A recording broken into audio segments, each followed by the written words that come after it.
My name is Jonas Harwood and I am 69 years old. I had just finished buffing the scuffs off my old leather shoes, the same pair I wore every Thursday when I drove across town for dinner at my daughter's place.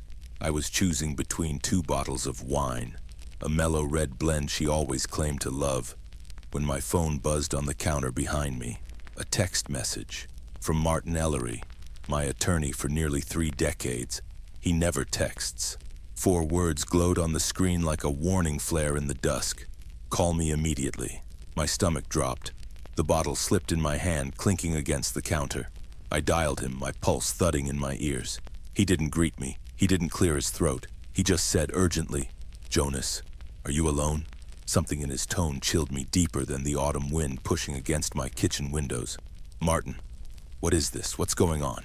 "I just received a formal request from an attorney in Brookhaven," he said. "They are petitioning for access to every one of your medical and financial records.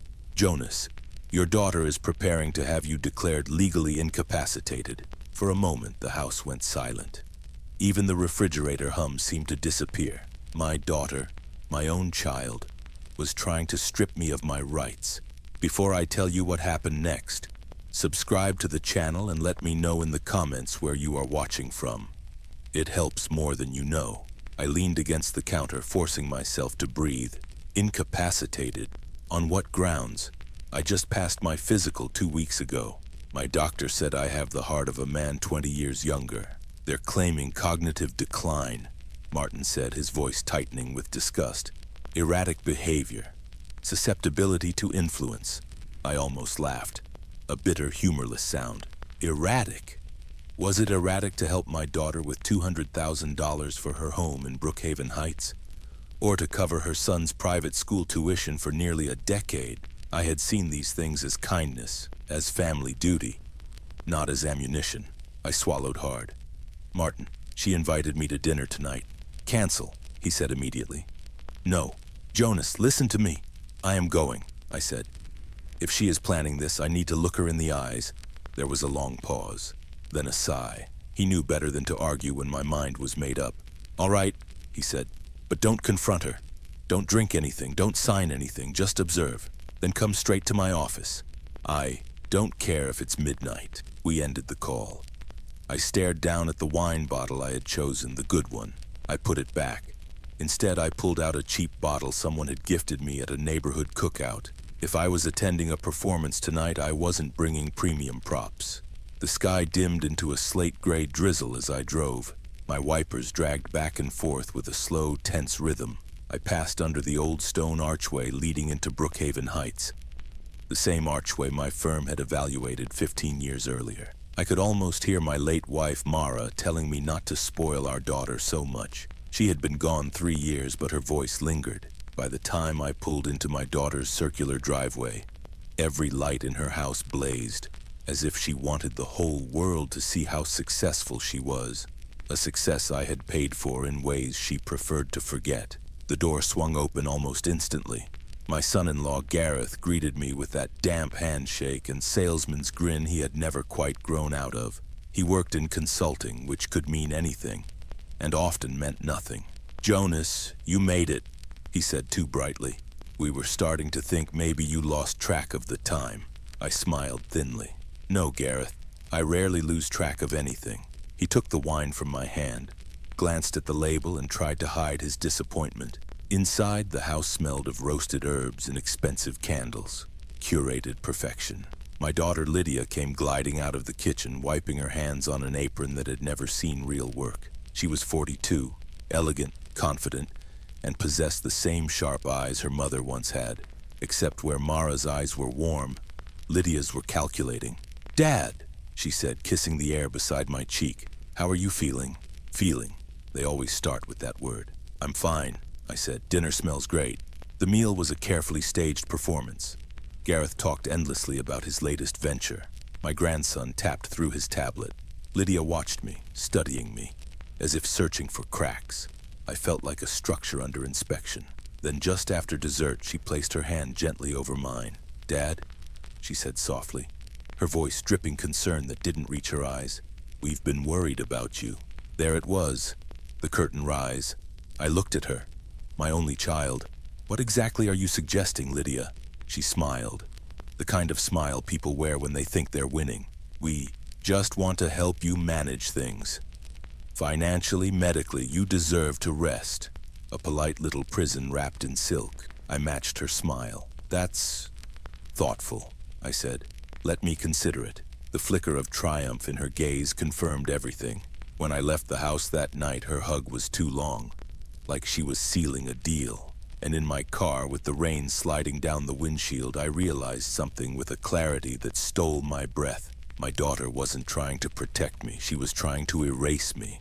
But what my daughter didn't know, what she couldn't possibly imagine, was that her first move had already revealed her greatest weakness, and I was about to use it against her. The rain had thickened into a steady curtain by the time I reached downtown.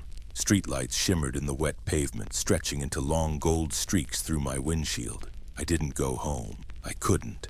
The thought of sitting alone in that quiet house, the one Mara and I built into a sanctuary, felt unbearable. So I drove straight to Martin Ellery's office. His building stood like a dark monolith against the storm, windows glowing faintly on the upper floors. When I entered the lobby, the security guard gave me a sympathetic nod.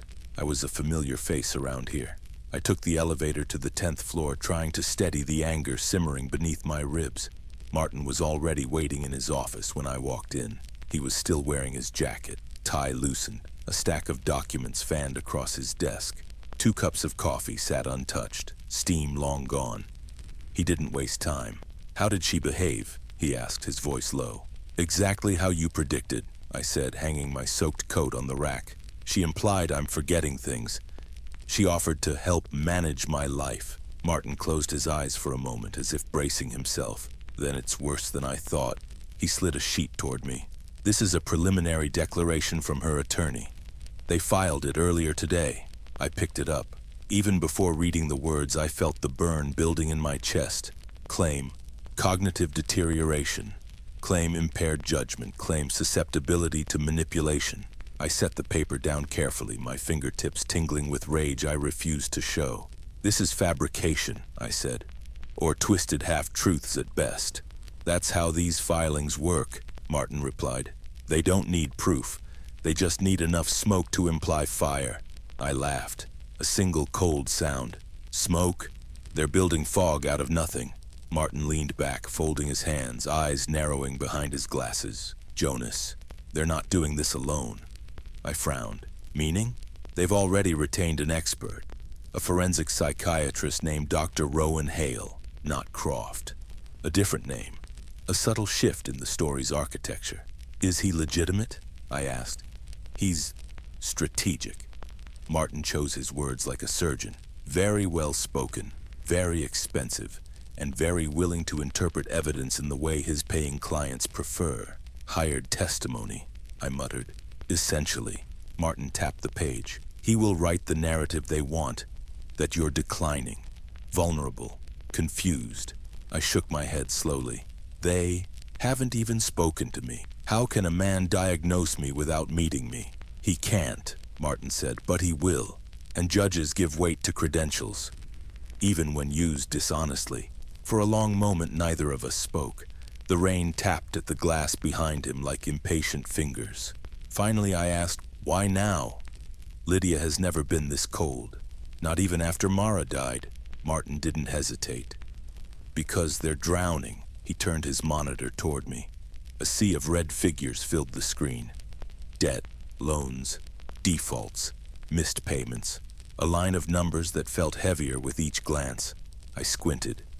This can't all be recent. It's been building, he said. But the last 12 months have been catastrophic for them. Gareth sank nearly $500,000 into 2 separate investments. Both collapsed. Their mortgage is past due. They're juggling credit cards like juggling knives. I rubbed my jaw, stunned. Lydia never said a word. She wouldn't.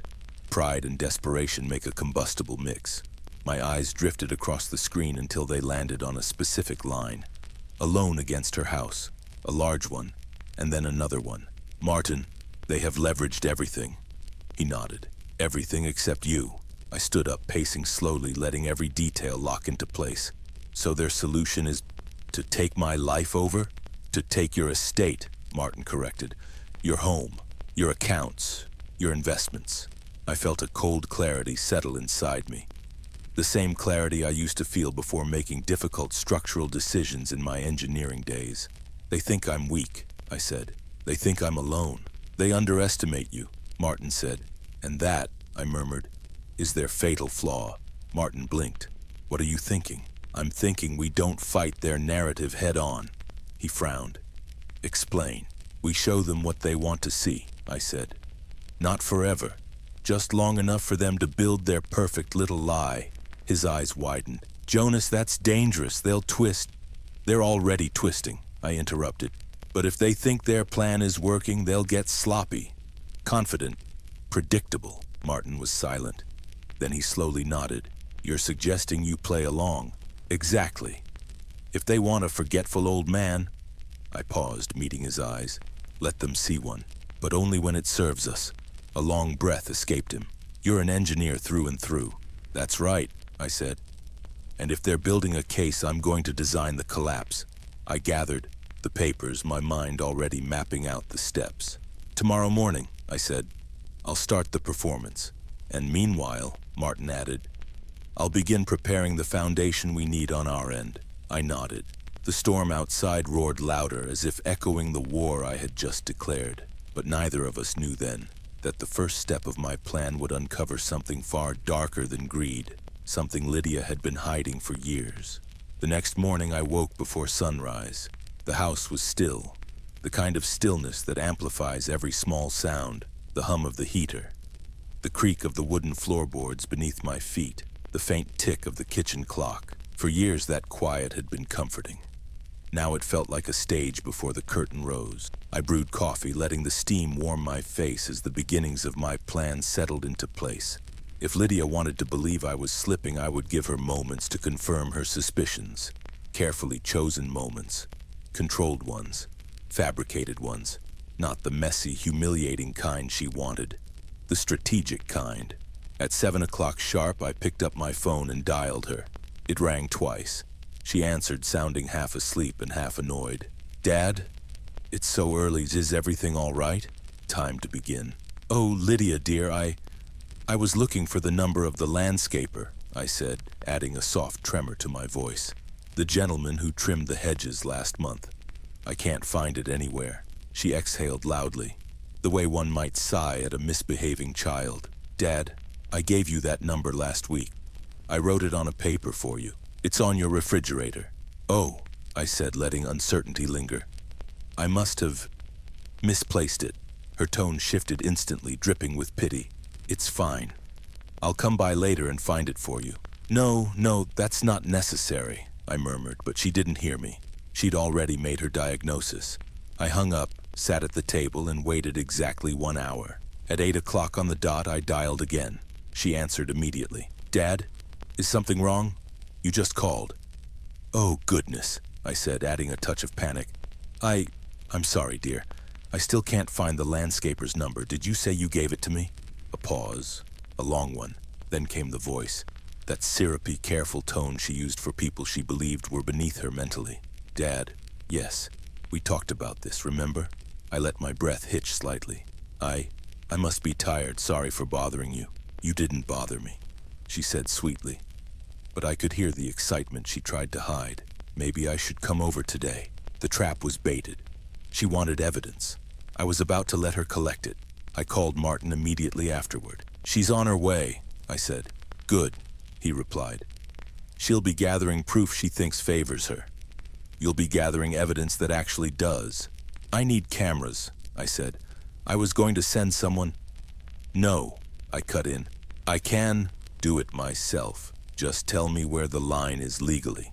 He cleared his throat. Recorded conversations are admissible if the subject has no reasonable expectation of privacy. Meaning, open rooms in your own home are perfectly fair, and since she's entering with the intent to commit fraud, that removes her protection. Exactly, he said. Just be sure the audio is clear. I hung up and got to work. Being an engineer, I didn't buy cheap gadgets from a tech aisle. I drove to a specialized electronics shop and purchased 3 tiny wide-angle lenses, 3 high-quality audio devices, and a secure local server. Tools built for clarity, not theatrics. Back home, I installed each device with precise placement. One in my study nestled between old textbooks. One in the living room above the fireplace, where Lydia always sat during her lectures. One in the entryway, high in the shadowed corner, recording who entered and what they said upon crossing my threshold. By midday, everything was active. The feeds streamed perfectly to my laptop. Pristine video, crisp audio. My house, once a home, had become a stage again. But now I was the director. At 2 o'clock, the familiar crunch of tires on gravel approached my driveway. I opened the front door before she could ring. Lydia stepped inside, wearing a fitted blazer and carrying a leather folder. Too formal for a casual visit. She greeted me with a hug so brief and so stiff it felt more like a doctor's exam than affection. "Dad," she said softly, "you seemed confused this morning." "I suppose I was," I replied. We walked into the living room. She sat in her usual armchair, right in the camera's view. "Dad," she began gently, "Gareth and I have talked. We just want to help you with things so you don't need to worry so much. Bills, decisions, appointments." She spoke like she was reciting from a script her lawyer had rehearsed with her. I pretended to hesitate. "I don't know, Lydia." Her voice softened even more. "It's not a big step, just some simple authorizations to help you, to keep things from slipping through the cracks." Then she reached into her folder, pulled out a stack of paper, pressed her thumb firmly over the title, as if shielding it. "Just sign where I've marked," she said with a smile I no longer recognized. But the camera recognized her thumb, her cover-up, her lie. I leaned forward slowly. "These are tax forms?" "Standard ones," she said. "Everyone signs them." The tremble in her voice betrayed her. She was nervous, impatient, desperate. I took the pen, and with the careful hand of an actor embracing the role he crafted, I signed the page. Not with my usual penmanship, but with a hesitating, shaky scrawl that would make any court question its validity. She exhaled in relief, collected the papers, and rose to leave. That look in her eyes, triumph, told me everything. She believed she had won. She had no idea she had just handed me Exhibit A. But Lydia's forged victory wasn't the real danger. The true threat was still days away, and it was arriving in the form of a man trained to twist the truth into a weapon. Lydia left my house that afternoon with the papers tucked neatly under her arm. Her shoulders squared, her chin lifted like someone who had just negotiated a brilliant deal. The moment her car disappeared down the street, I stepped into my study, closed the door, and opened my laptop. I replayed the footage, every second, every gesture, every lie. There she was on the screen, sitting in my living room, thumb carefully covering the title of the document, her voice soft and dripping with false reassurance. And there it was, captured perfectly in high definition. The brief moment when my accidental bump to the papers shifted the stack and exposed the real title long enough for the camera to record it. Durable power of attorney, not simple authorization, not tax forms, not even close. I saved the clip as Exhibit A and locked it into the encrypted server. But this was only the first move. The real test, the one Lydia believed would bury me, was still ahead, and it had a name now. Dr. Rowan Hale, a man whose professional specialty was presenting polished lies as medical truth. The call from Lydia came 4 days later, just after sunrise. I had been expecting it. She started gently, too gently. "Dad, how are you feeling today?" she asked, pretending to be cheerful. "You sounded overwhelmed last time we talked." I could almost hear her smile through the phone. Overwhelmed, confused, declining. Every word she used was meant to construct the narrative her lawyer needed. "I suppose I've been tired," I said softly. "Just a bit off, you know. That's why," she continued. "I've been thinking, I have a friend who's wonderful with older adults. He helps families so much. His name is Dr. Hale." There it was, the hired weapon. "Oh?" I said with careful hesitation. "A doctor? Just for a chat," she said quickly. "No exams, no pressure. He's helped several people I know. He'll be in your part of town on Thursday morning. I thought maybe it would be calming for you." Calming. There's a word used only when someone wants to control you. I let silence stretch, pretending to wrestle with the idea. Well, if it makes you feel better, Lydia, I said quietly. Then, all right. Her relief was palpable. Wonderful. He'll come at 10 o'clock. I'll come too, so you're comfortable. Of course she would. She hung up, sounding triumphant, imagining she had set the final piece of her trap. But what she didn't know was that Martin had already set our counterplan in motion. The next morning, a full 24 hours before Dr. Hale's scheduled visit, my doorbell rang precisely at 9 o'clock. When I opened the door, I found a woman in her 60s standing confidently on my porch. Her gray hair was pinned neatly. Her glasses were small and precise, and she carried a leather satchel instead of a designer bag. There was no arrogance in her posture, only experience. "Mr. Harwood?" she asked, offering her hand. "I'm Dr. Celia Rowan, Chief of Geriatric Behavioral Sciences at the University Hospital. Mr. Ellery contacted me." I stepped aside to let her in. She wasn't warm. She wasn't cold. She was clinical, which was exactly what I needed. "Before the other psychiatrist arrives tomorrow," she said, "I'd like to conduct a full cognitive assessment, independently, thoroughly, and ethically. My report will reflect only factual results." "Good," I said. "That's all I want." She laid out her materials on my study table. For the next 3 hours, she evaluated me with the intensity of someone who refused to let bias taint a single conclusion. Memory recall, spatial reasoning, attention testing, abstract logic, word series, sequential subtraction, clock drawing. When she asked me to draw the clock face, I kept it simple. A clean circle, evenly spaced numbers, hands angled precisely. No embellishments, no theatrics, just fact. And fact, as it turned out, was devastating for Lydia's plan. When she finished tallying the results, she tapped her pen lightly against the table, then looked at me with a softened expression. "Mr. Harwood," she said, "your cognitive score is not only normal, it is exemplary. I rarely see performance this sharp. Your recall, reasoning, and executive function are all fully intact." She signed the bottom of the evaluation with a firm, practiced stroke. "I will have a notarized, time-stamped report delivered to Mr. Ellery before the end of the day," she said.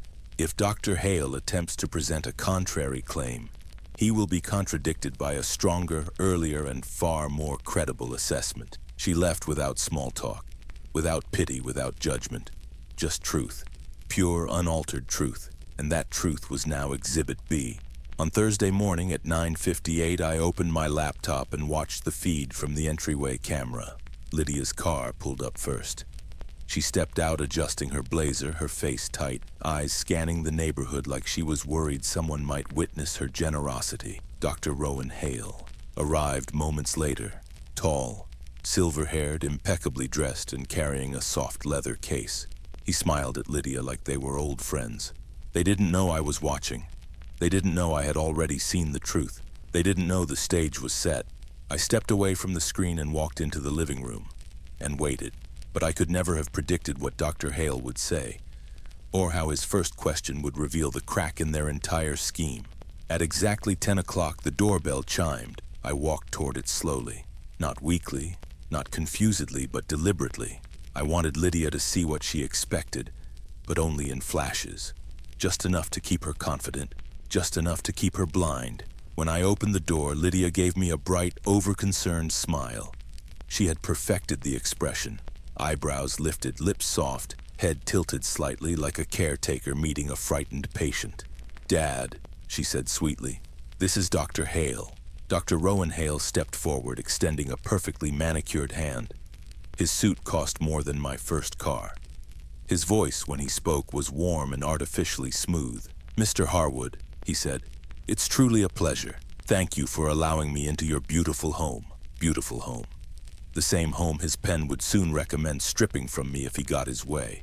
"Please," I said, stepping aside. "Come in." The entryway camera caught everything. Hale glancing around, assessing the space, noting the photographs on the wall, the orderliness of the furniture. He wasn't admiring the decor, he was analyzing.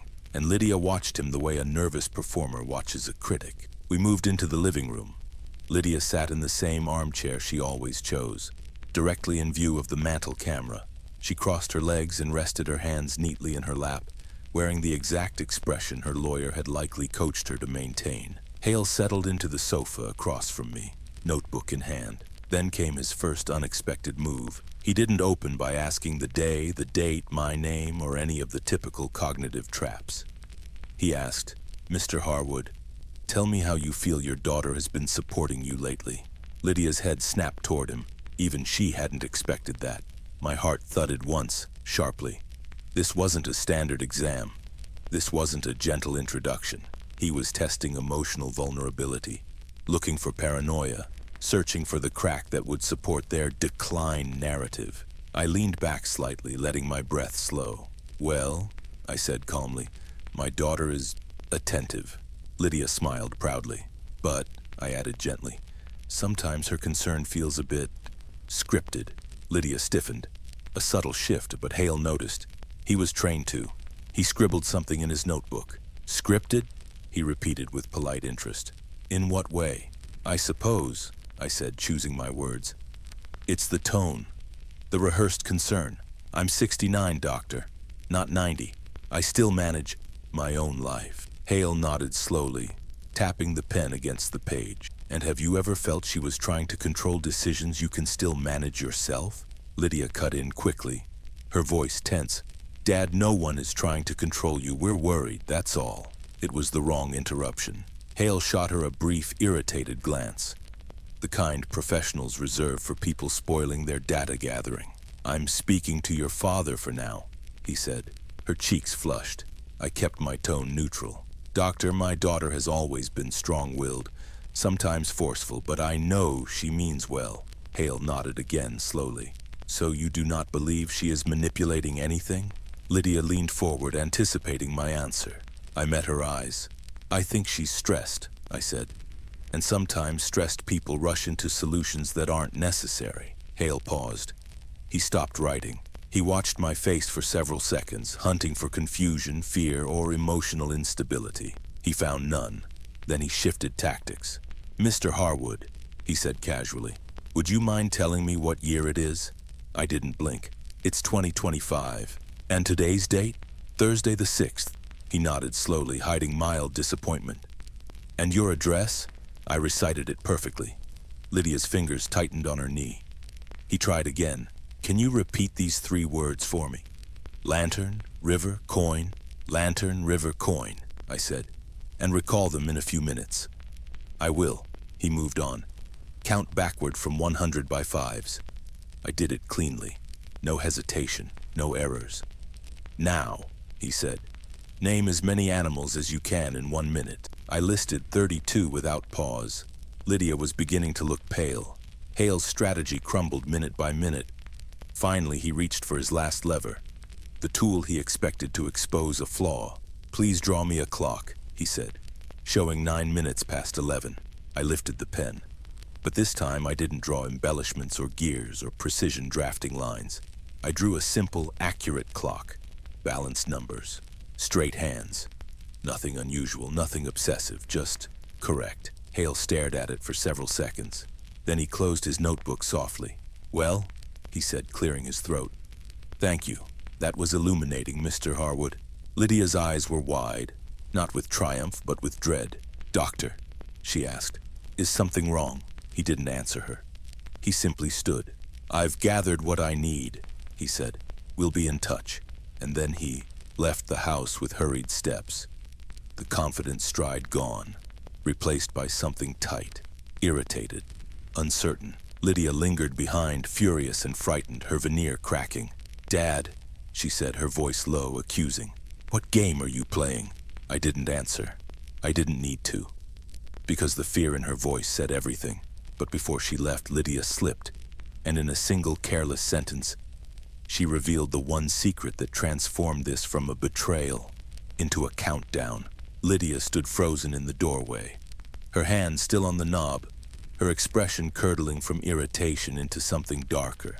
The polite mask she wore around doctors and neighbors had slipped completely. For the first time since this began, she wasn't pretending. "Dad," she said sharply, "you're making things difficult." I tilted my head. "Difficult how?" She shut the door behind her, stepping back into the living room as if she needed the privacy to speak freely, not realizing the camera above the mantel was capturing every flinch, every word, every accusation. "You shouldn't have answered Dr. Hale's questions like that," she hissed. "You made yourself sound stable." "I am stable," I replied calmly. She blinked, stunned that I had dared to say it. "That's not the point." She realized how that sounded only a heartbeat too late. Her mouth snapped shut. She exhaled, trying to steady herself. "Dad," she said, lowering her voice. "Look, we're trying to help you. This is getting bigger than you realize." "Bigger?" I asked, raising an eyebrow. "Explain." She hesitated. Her eyes darted left, right, like someone checking for eavesdroppers. She didn't know about the camera, but instinctively she felt watched. Guilt has a way of making people paranoid. Then in one moment of panic-driven honesty, she slipped. "Things are moving faster than we thought," she blurted. "Gareth and we don't have time for you to drag this out." Time, a deadline, a rush, a need for speed. I stayed perfectly still. "Why are you in a hurry, Lydia?" She froze. She knew she had said too much, and instead of backtracking, she did something far more revealing. She lied. "The market," she said quickly, the real estate market. The timing is just..." "Lydia," I said softly, "you've never cared about market timing. Half the decisions you and Gareth made were financially suicidal." She opened her mouth, then closed it again. Her composure was unraveling by the second. "You're not listening," she snapped. We need everything to be settled. All at once." "All at once," I repeated. Her jaw tightened. She realized she couldn't talk her way out of that one, so she switched tactics. "Dad, please," she said, forcing her tone into a fragile whisper. "I'm trying to protect you. You're getting older. You can't keep doing everything alone. You need someone to take over." "No," I corrected gently. "You need someone to take over." Her face hardened instantly. "Fine," she said, "and believe whatever you want. But this isn't stopping. Not because you answered a few questions correctly." She grabbed her purse, her movements sharp and angry, no longer composed. "Dr. Hale will file his report," she warned. "And when he does, we will move forward." "We?" I asked. She flinched. It was subtle, a tiny tremor in her expression, but unmistakable. For weeks I had been assuming this entire scheme was orchestrated by Lydia and Gareth, but the way she said we held a different weight. The kind that didn't include her husband. "Who is we?" I asked quietly. Lydia swallowed hard. "Dad, don't. Who else is involved? Stop it. Is someone pressuring you?" I asked. "Who?" She looked me dead in the eye. Her voice dropped to a whisper, trembling ever so slightly. "You don't get it. This isn't just about us. Someone's coming for us if we don't get the money together. Soon." The words hung in the room like smoke. "Someone's coming for us, not debts, not collectors, not banks. Someone, singular, real, and dangerous." Before I could speak, she shut down again, instinctively slapping the mask back on, erasing the slip. "It doesn't matter," she said abruptly. "What matters is that we'll do what we have to do. You'll understand when everything is over." She turned sharply and left, practically running to her car. The moment the door closed behind her, I walked straight to my study, sat down and rewound the footage. I listened again to the trembling words she tried so hard to conceal. "Someone's coming for us." For the first time since this nightmare began, I felt something new coil in my chest. Fear. Not of losing my assets, not of losing my freedom, but of what, or who, Lydia might be entangled with. I called Martin. He answered immediately. "How did it go?" "Martin," I said, my voice low. "Lydia is not just desperate, she's scared." "Scared?" he repeated. "Of what?" I inhaled slowly. "Of someone," I said. "And I think this entire conservatorship is partly to save herself from them." There was silence on the line. Then Martin said, "Jonas, what exactly did she say?" I repeated her words. He cursed under his breath, something he rarely did. "Jonas," he said, "this changes everything. This might not be a financial collapse. This might be a threat, a real one." I closed my eyes, feeling the weight of it sink deeper. "We need to find out who she's terrified of," I said, "and why they need my money." Martin exhaled shakily. "Then we have only one option." "What's that?" "We start digging. Right now. Neither of us knew it yet. But the person Lydia feared wasn't coming for her next. They were coming for me. Martin didn't waste time. By the time dusk began creeping across my street, he had already assembled what he called a deep pressure sweep. A quiet, methodical dig through every public and semi-public trace of Lydia's financial trail. He warned me it would take hours, maybe all night, so I waited. I walked around my house the way one walks around an old ship, checking every creaking board, every shadowed corner, every doorway that had once held laughter.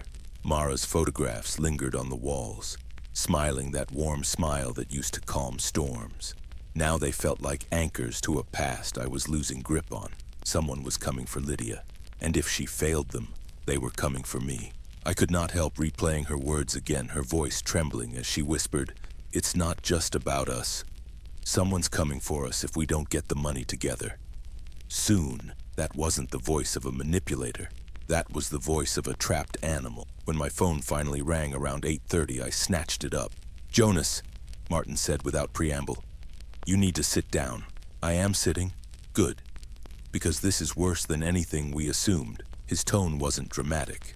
It was clinical, which made it even more terrifying. "What did you find?" "Lydia and Gareth weren't just drowning financially," he said. "They were drowning because they tried to buy their way out of something far darker." I felt a chill crawl across my shoulders. "Out of what?" "A private loan," he said. "But not from a bank, not from a credit union, not from any legitimate lender." My throat went dry. "Then who?" Martin took a breath. "A man named Silas Kerrigan." The name meant nothing to me, but the way Martin whispered it did. "Should I know that name?" I asked. "No," he said, "and you don't want to. Kerrigan runs what amounts to a shadow lending operation. Offshore accounts. No contracts. No protections. He lends money to people in crisis and collects with intimidation, or worse." My chest tightened. "How much did they borrow?" "An estimated 150,000. My pulse thudded hard. "And they told him they could pay him back by autumn," Martin added. "When they couldn't, he gave them a grace period, but that period ended last month." I stood up, pacing the study. "So Lydia is being threatened?" "Yes. And they think, or they hope, that my estate can cover their debt to this man." "Yes. And if they don't get control of my accounts..." "Jonas," he cut in quietly, "Kerrigan does not forgive debt. He transfers consequences." I stopped pacing. "You mean..." "Yes," Martin said. "If they can't give him his money, he'll take whatever he can from the people closest to them. Or he'll take what he believes he's owed in another form." A long silence filled the room. "This wasn't a greedy daughter," I whispered. "This was a desperate daughter." "Desperate," Martin agreed, "but still willing to sacrifice you. Desperation doesn't excuse that." I rubbed my hands over my face. "Martin, what do we do?" "We prepare for court," he said firmly. "The conservatorship hearing is in 6 days. We will dismantle their case piece by piece, but we also need to assume Kerrigan may escalate before the hearing." A cold electric dread settled into my spine. "Meaning?" "Meaning you need security." "I'm not hiring bodyguards," I muttered. "You might not have a choice, Jonas. I lived through recessions, structural failures, job site hazards. I can handle one man." "Not this one," Martin said darkly. "Kerrigan has a history of showing up at debtors' homes unannounced, and Lydia's slip suggests he's losing patience." I pressed my palm against my temple. "What if he comes for me?" Martin hesitated, a hesitation that told me everything. "We'll reinforce your home.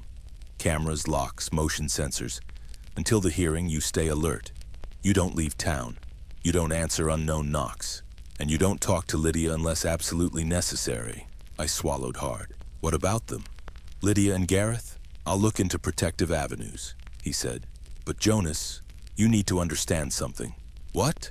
"People like Kerrigan don't threaten until they're already angry. If Lydia is scared enough to let those words slip to you, it means Kerrigan is already close." A slow, cold breath escaped me. "So this isn't just a legal war anymore?" "No," Martin said. "This has turned into something else entirely." I stared at my front door, imagining footsteps on the porch, imagining a knock that wasn't a neighbor or a package, a knock that came from someone who believed I owed them a debt I had never agreed to. Martin's voice cut through my thoughts. "Jonas?" "Yes?" "You need to be very careful. The next few days are going to be volatile. I understand. But as I hung up the phone, I realized something unsettling. I didn't understand. Not fully. Not yet. Because as the house settled into silence, as the night thickened around me, as the storm rolled across the hills outside, a car I didn't recognize slowed in front of my driveway and stopped. The engine went silent, but the fear roaring in my chest did not. Whoever was inside wasn't there by accident, and they were watching my house. The unfamiliar car sat idling at the edge of my driveway, its headlights off, its shadow stretching long across the wet pavement. For a moment, neither of us, the car nor I, moved. I stood behind the curtain, barely breathing, watching the silhouette of the driver through the faint glow of the dashboard. Then the engine cut out. Silence fell so abruptly it felt like the entire neighborhood held its breath. My hands curled into fists at my sides. I was 69, not helpless, not fragile, but I was alone. A man in a quiet house in a quiet street with a stranger watching him from the dark. After what felt like a full minute, the car door clicked open. A figure stepped out, tall, broad-shouldered, moving with a deliberate slowness that spoke of confidence or ownership. He stood on the street, staring toward my house. He didn't approach. He didn't knock. He simply watched. I knew who he was before Martin confirmed it the next day. I knew in my bones. Silas Kerrigan, the man my daughter had whispered about, the man she feared, the man she owed, and now, the man who believed I was the key to getting what he wanted. I waited until he drove away, 30 long minutes later, before I finally stepped back from the window, my breath released in a shaky exhale. My house, with all its memories and warmth, suddenly felt too small, too exposed, too fragile. The cameras recorded everything, but cameras couldn't stop a man like Kerrigan. By the time dawn cracked across the horizon, I was sitting in Martin's office again. My coffee was untouched, my hands clasped tightly on the table. Martin arrived 10 minutes late, unusual for him. His tie wasn't fully straight and his glasses were smudged like he'd been working all night. "You saw him," Martin said, not asking, stating. I nodded. He didn't approach the house, just watched. "That's worse," he muttered. "Men like Kerrigan don't watch for curiosity." He opened a folder. Inside were fresh documents printed only hours earlier. "Jonas, the hearing is in 4 days and we have everything we need. The video of Lydia's deception, the footage of her covering the document title, the recording of her admitting someone is coming for them, your medical evaluation from Dr. Rowan, your perfect cognitive score." He tapped each page as he listed it. "You are not losing this conservatorship case." Relief should have washed over me. It didn't, because legal victory wouldn't stop the man who'd parked in front of my house. "Does Lydia know Kerrigan is following me?" I asked. Martin shook his head. "I don't think she knows how far it's escalated. She's terrified, yes. But I don't believe she realizes she's put a target on you." I swallowed hard. "What happens when the court denies the conservatorship? Then Lydia's plan collapses. She won't be able to access your money. Kerrigan won't get a cent from her. And then he'll come looking for repayment another way." We both fell silent. The truth didn't need to be spoken aloud. But Martin wasn't a man who ran from shadows. "We are not going to let that happen," he said firmly. "I've contacted law enforcement quietly. They know Kerrigan's name. They know his pattern. The moment he makes a wrong move, we'll have grounds. And until then, you stay inside. You keep your doors locked. I'll have someone monitoring your neighborhood." I nodded, though inside I felt something shifting. Something heavier than fear. Resolve. For weeks I had been playing the role of a confused, fading old man, but that was an act. A performance. And as much as Lydia underestimated me, Kerrigan would underestimate me even more. "I'm not going to be hunted in my own home," I said quietly. Martin leaned back, studying me. "You're thinking like an engineer again." "No," I said. "I'm thinking like a man who has had enough." The conservatorship hearing arrived 4 days later. The courtroom was cold and still. Lydia sat across the aisle, shoulders tight, hands trembling in her lap. She looked smaller than I had ever seen her. Not just afraid, but defeated, trapped by consequences she had built herself. Her attorney spoke first. He presented his claims, his documents, his concerns. Then Martin stood. He didn't raise his voice. He didn't grandstand. He simply pressed play. The courtroom watched as Lydia covered the document title with her thumb, watched her lie with practiced ease, watched her manipulate, nudge, and script the narrative she wanted. Then they heard her whisper, "Someone's coming for us if we don't get the money together." Soon, her attorney went pale. Lydia buried her face in her hands. Martin presented Dr. Rowan's report. My perfect cognitive score. The expert testimony. The timeline. The pattern. It wasn't even a close call. The judge denied the conservatorship within minutes. Lydia began to cry. Not the performative tears I'd seen before, but real ones. Tears of someone whose life was collapsing faster than she could grasp. She didn't look at me when she left the courtroom. She didn't say goodbye. She didn't have to. I had lost my daughter long before that day. When I returned home that evening, the wind had quieted. The sky was a dull gray but dry. I stood on my porch for a long time, breathing in the still air. No unknown car watched the street. No shadow lingered by the curb. But I knew this wasn't over. Not really. Kerrigan would learn soon enough that Lydia couldn't pay him, and when he did, I would be the name on the list. I walked inside and locked the door behind me. The house creaked around me. Old, familiar, unsteady in its own way, but it was mine. And I would not surrender it to fear or to men who thrived on it. I stood in the quiet, letting the weight of everything settle, then looked toward Mara's photograph on the wall. "I'm still here," I whispered. "I'm still standing." And if you've been listening this far, subscribe to the channel and let me know in the comments what time it is where you're watching from. It helps more than you know.